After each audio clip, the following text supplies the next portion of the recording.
ದಾಸೋಹ ಹಿರೇಮಠದ ಶ್ರೀ ರುದ್ರಸ್ವಾಮಿ ಶರಣರ 54ನೆಯ ಜಾತ್ರಾ ಮಹೋತ್ಸವ ಹಾಗೂ ಸಾಮೂಹಿಕ ವಿವಾಹ. ಗಂಗಾವತಿ. ಕೊಪ್ಪಳ ಜಿಲ್ಲೆಯ ಗಂಗಾವತಿ ತಾಲೂಕಿನ ಆರಾಳ ಗ್ರಾಮದ ದಾಸೋಹ ಹಿರೇಮಠದ ಶ್ರೀ ರುದ್ರಸ್ವಾಮಿ ಶರಣರ 54ನೇ ಜಾತ್ರಾ ಮಹೋತ್ಸವ ಹಾಗೂ ಸಾಮೂಹಿಕ ಫೆಬ್ರವರಿ 1 ರವಿವಾರ ಮಾಘ ಶುದ್ಧ ಭರತ ಹುಣ್ಣಿಮೆಯ ದಿನದಂದು ಅತ್ಯಂತ ಸಂಭ್ರಮ ಹಾಗೂ ಭಕ್ತಿಯಿಂದ ಜರುಗಲಿದೆ ಎಂದು ಸುಕ್ಷೇತ್ರ ಹಿರೇಮಠದ ಸೇವಾ ಸಮಿತಿ ಅಧ್ಯಕ್ಷರಾದ ವೇದಮೂರ್ತಿ ಸಂಗಯ್ಯ ಸ್ವಾಮಿ, ಉಪಾಧ್ಯಕ್ಷ ದಕ್ಷಿಣಮೂರ್ತಿ, ಕಾರ್ಯದರ್ಶಿ ಭೀಮನಗೌಡ, ಖಜಾಂಚಿ ವಿರೂಪಾಕ್ಷಪ್ಪ ಸೇರಿದಂತೆ ಸದಸ್ಯರುಗಳು ಹೇಳಿದರು. ಅವರು ಗುರುವಾರ ದಿನದಂದು ಹಿರೇಮಠದ ಆವರಣದಲ್ಲಿ ಮಾಧ್ಯಮದೊಂದಿಗೆ ಮಾತನಾಡಿ, ಕೆಳಗಿರಿಯ ವೀರಸಂಗಮೇಶ್ವರ ಶಿವಾಚಾರ್ಯ ಮಹಾಸ್ವಾಮಿಗಳು ಇವರ ದಿವ್ಯ ಸಾನ್ನಿಧ್ಯದಲ್ಲಿ, ಕೊಪ್ಪಳದ ಗವಿಸಿದ್ದೇಶ್ವರ ಮಹಾಸ್ವಾಮಿಗಳು, ಅಂಕಲಿ ಮಠದ ಶ್ರೀ ವೀರಭದ್ರ ಮಹಾಸ್ವಾಮಿಗಳು ಇವರ ಅನುಗ್ರಹದ ಮೇರೆಗೆ ದಿನಾಂಕ 31 ಜನವರಿ ದಿನದಂದು ಶ್ರೀ ಗುರು ರುದ್ರಸ್ವಾಮಿ ಶರಣರ ಕರ್ತೃ ಗದ್ದುಗೆ ರುದ್ರಾಭಿಷೇಕ ಪಲ್ಲಕ್ಕಿ ಕಳೋತ್ಸವ ಜರುಗಲಿದ್ದು, ಫೆಬ್ರವರಿ 1 ರವಿವಾರ ದಿನದಂದು ಮಡಿಕೇರಿ ಉತ್ಸವ, ಸಾಮೂಹಿಕ ವಿವಾಹ, ಗಣರಾಧನೆ ಸೇರಿದಂತೆ ಮಹಾದಾಸೋಹ ಜರುಗಲಿದ್ದು, ಸಂಜೆ 5 ಗಂಟೆಗೆ ಶ್ರೀ ಗುರು ರುದ್ರಸ್ವಾಮಿಗಳ ಮಹಾರಥೋತ್ಸವ ಅಪಾರ ಭಕ್ತಾದಿಗಳ ಮಧ್ಯೆ ಜರುಗಲಿದ್ದು, ಸಕಲ ಭಕ್ತಾದಿಗಳು ಭಾಗವಹಿಸಿ ಶಿವಶರಣರ ಅನುಗ್ರಹಕ್ಕೆ ಪಾತ್ರರಾಗಬೇಕೆಂದು ಮನವಿ ಮಾಡಿದರು. ಜೊತೆಗೆ ಸಾಮೂಹಿಕ ವಿವಾಹಕ್ಕಾಗಿ ಹೆಚ್ಚಿನ ಮಾಹಿತಿಗಾಗಿ 92423970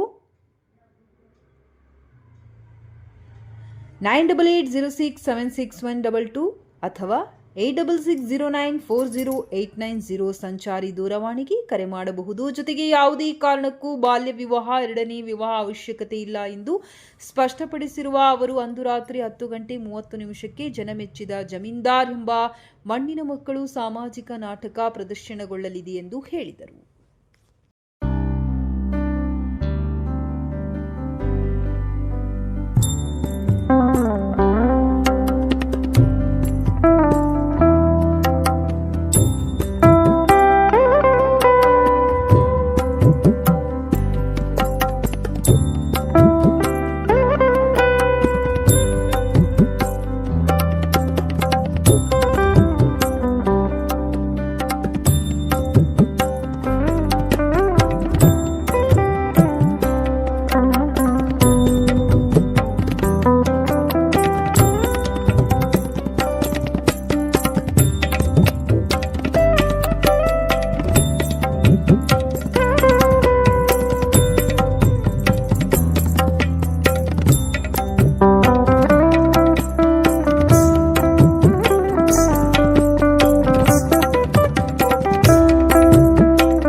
ಸಕಲ ಸದ್ಭಕ್ತರು ಹಾಗೂ ಗುರುಹಿರಿಯರು ತಾತನ ಜಾತ್ರೆಗೆ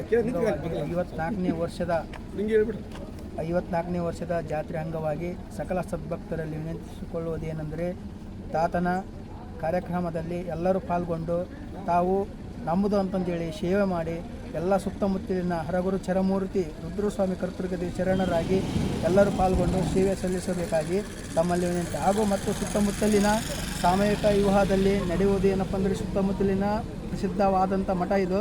ಆದರೂ ಸುತ್ತಮುತ್ತಲಿನ ಆರಾಳ ಗ್ರಾಮದವರು ಪ್ರಸಾದ ಭಾಳ ಚಂದ ಮಾಡ್ಸ್ಯಾರ ಅಂತಂದೇಳಿ ಎಲ್ಲ ಭಕ್ತಾದಿಗಳು ಭಾಳ ನೆನೆಸಿದ್ದಾರೆ ಆರಾಳ ಗ್ರಾಮನ. ಅದನ್ನ ವೈಯಕ್ತಿಕವಾಗಿ ತಮ್ಮ ಏನೇ ಮಾಡಿಸ್ಲಿ, ನಾವು ಮಾಡಿಸಿವಿ ನೀವು ಮಾಡಿಸಿವಿ ಅನ್ನೋದಕ್ಕಿಂತ ಎಲ್ಲ ಸುತ್ತಮುತ್ತಲಿನವರು ಕೊಟ್ಟಂಥ ಭಕ್ತಾದಿಗಳು ಹಾಗೂ ಎಲ್ಲರಿಗೂ ಧನ್ಯವಾಗಲಿ. ಹಾಗೂ ಗುರು ಹಿರಿಯರು ಹಾಗೂ ಸುತ್ತಮುತ್ತಲಿನ ಭಕ್ತರು ಸೇವೆ ಮಾಡಿ ಅದನ್ನ ಪಾಲ್ಗೊಂಡು 54ನೇ ವರ್ಷದ ಜಾತ್ರೆ ಅಂಗವಾಗಿ ಹಾಗೂ ಸಾಯಂಕಾಲ 9:30 10 ಗಂಟೆ ಸುಮಾರು ಜನ ಮೆಚ್ಚಿದ ನಾಟಕ ಇರುತ್ತಂತೆ. ಸಕಲ ಸದ್ಭಕ್ತರೆಲ್ಲರೂ ಬಂದು ನಾಟಕ ಭಾಗವಹಿಸಬೇಕು ಹಾಗೂ ಮಡಿಕೇರಿಗೆ ಬರಬೇಕು. ತಮ್ಮಲ್ಲಿ ಸಾಯಂಕಾಲ 5 ಗಂಟೆಗೆ ರಥೋತ್ಸವ ಇರ್ತೈತಿ. ತಾವೆಲ್ಲರೂ ಬಂದು ಭಾಗವಾಗಬೇಕಾಗಿ ತಮ್ಮಲ್ಲಿ ವಿನಂತಿ. ಆಗಿರುವಂಥ ಸತ್ಪುರದ ಒಡೆಯನಂದೇ ಖ್ಯಾತಿಯಾಗಿರುವ ಗುರು ರುದ್ರಸ್ವಾಮಿಗಳವರ 54ನೆಯ ಜಾತ್ರೆ ಮಹೋತ್ಸವಕ್ಕೆ ಊರಿನ ಮತ್ತು ಸುತ್ತಮುತ್ತಲಿನ ಗ್ರಾಮದವರಿಗೆ ಸ್ವಾಗತವನ್ನು ಕೋರುತ್ತಾ ದಿನಾಂಕ 31/1/2026 ತಾತನವರ ಒಂದು ಪಾಲಿಕೆ ಮತ್ತು ಉತ್ಸವ ಇರುತ್ತದೆ ಮತ್ತು ಮಾರನೆಯ ದಿನ 1/2/2026 ಬೆಳಗ್ಗೆ ಮಡಿತೇರು ಮತ್ತು ಸಾಮೂಹಿಕ ವಿವಾಹ ಮತ್ತು ಭೂರಿ ಗಣರಾಧನೆ ಮತ್ತು ಪ್ರಸಾದ ವಿನಿಯೋಗವಿದ್ದು ಮತ್ತು ಸಾಯಂಕಾಲ ಮಹಾರಥೋತ್ಸವ ಇದ್ದು ಈ ಎಲ್ಲ ಕಾರ್ಯಕ್ರಮಕ್ಕೆ ಸದ್ಭಕ್ತರು ತನುಮನದಿಂದ ಸೇವೆಯನ್ನು ಸಲ್ಲಿಸಿ ತಾತನ ಒಂದು ಕೃಪೆಗೆ ಪಾತ್ರರಾಗಬೇಕಾಗಿ ವಿನಂತಿ. ಪ್ರತಿ ವರ್ಷ ಪದ್ಧತಿಯಂತೆ ಈ ವರ್ಷವೂ ಕೂಡ ಶ್ರೀ ಗುರು ರುದ್ರಸ್ವಾಮಿ ತಾತನವರ 54ನೇ ಜಾತ್ರಾ ಮಹೋತ್ಸವ ನಡೆಯುತ್ತದೆ. ದಿನಾಂಕ 31/1/2026 ಶನಿವಾರದಂದು ಬೆಳಗ್ಗೆ ಕರ್ತೃಗದ್ದಿಗೆ ರುದ್ರಾಭಿಷೇಕ, ತದನಂತರ ಪಲ್ಲಕ್ಕಿ ಹಾಗೂ ಸಮ್ಮೇಳನ ಬಾಜಾ ಭಜಂತ್ರಿ ಜೋಳಕ್ಕೆ ಹೊಸ ಗ್ರಾಮಕ್ಕೆ ಹೋಗಿ ತಾತನ ಫೋಟೋ ಜೊತೆಗೆ ರಾಜಬೀದಿಯಲ್ಲಿ ಮೆರವಣಿಗೆ ಆಗಿ ತದನಂತರ ಅಲ್ಲಿಂದ ಕಳಸ ತಗೊಂಬಂದು ತೇರಿಗೆ ಹಾಗೂ ತಾತನವರ ಗದ್ದಿಗೆ ಏರಿಸಲಾಗುತ್ತದೆ. ಮಾರನೇ ದಿನ ರವಿವಾರ ದಿನಾಂಕ 1/2/2026 ಬೆಳಗ್ಗೆ 8:30 ಗಂಟೆಗೆ ಮಡಿಕೇರಿ ಎಳೆಯಲಾಗುತ್ತದೆ. ತದನಂತರ 9 ಗಂಟೆಯಿಂದ 9:30 ಒಳಗೆ ಸಾಮೂಹಿಕ ವಿವಾಹ ಕಾರ್ಯಕ್ರಮಗಳು ನಡೀತವೆ. ಆಮೇಲೆ ಸಾಯಂಕಾಲ 12 ಗಂಟೆಗೆ ಪ್ರಸಾದ ನಡೆಯುತ್ತದೆ. ಸಾಯಂಕಾಲ 5 ಗಂಟೆಗೆ ಲಘು ರಥೋತ್ಸವ ನಡೆಯುತ್ತದೆ. ಕಾರಣ ಸುತ್ತಮುತ್ತಲಿನ ಗ್ರಾಮದವರು, ನಮ್ಮ ಗ್ರಾಮದವರು ಹಾಗೂ ಎಲ್ಲ ಗ್ರಾಮದ ಹಿರಿಯರು, ರಾಜಕಾರಣಿಗಳು ಬಂದು ಈ ತಾತನ 54ನೇ ಜಾತ್ರಾ ಮಹೋತ್ಸವದಲ್ಲಿ ಪಾಲ್ಗೊಂಡು ಯಶಸ್ವಿಗೊಳಿಸಬೇಕಂತಂದು ಈ ಕಮಿಟಿಯ ಪರವಾಗಿ ವಿನಂತಿಸಿಕೊಳ್ಳುತ್ತೇನೆ. ಈ ಗುರು ರುದ್ರೇಶ್ವರ ತಾತನ ಜಾತ್ರೆಗೆ ಬರಬೇಕೆಂದು ಸುತ್ತಮುತ್ತಲಿನ ಹಳ್ಳಿಗಳು ಹಾಗೂ ಊರಿನ ಗುರು ಹಿರಿಯರಿಗೂ ಎಲ್ಲರಿಗೂ ಸಮಸ್ತ ಗುರು ಹಿರಿಯರಿಗೂ ತಿಳಿಸುವುದೇನೆಂದರೆ 54ನೇ ಜಾತ್ರೆ ಮಹೋತ್ಸವಕ್ಕೆ ಎಲ್ಲರಿಗೂ ಕಮಿಟಿ ಪರವಾಗಿ ಸ್ವಾಗತಿಸುತ್ತೇವೆ. ಹಾಗೂ ನಮ್ಮ ಊರಿನಲ್ಲಿ ಜನ ಮೆಚ್ಚಿದ ಜಮೀನುದಾರ ನಾಟಕ ಇರುತ್ತದೆ ರಾತ್ರಿ 10:30ಕ್ಕೆ 1/2/2026 ಅದಕ್ಕೂ ಬರಬೇಕಂತ ತಮ್ಮಲ್ಲಿ ಕಳಕಳಿಯಿಂದ ಕೇಳಿಕೊಳ್ಳುತ್ತೇವೆ. ಈಗ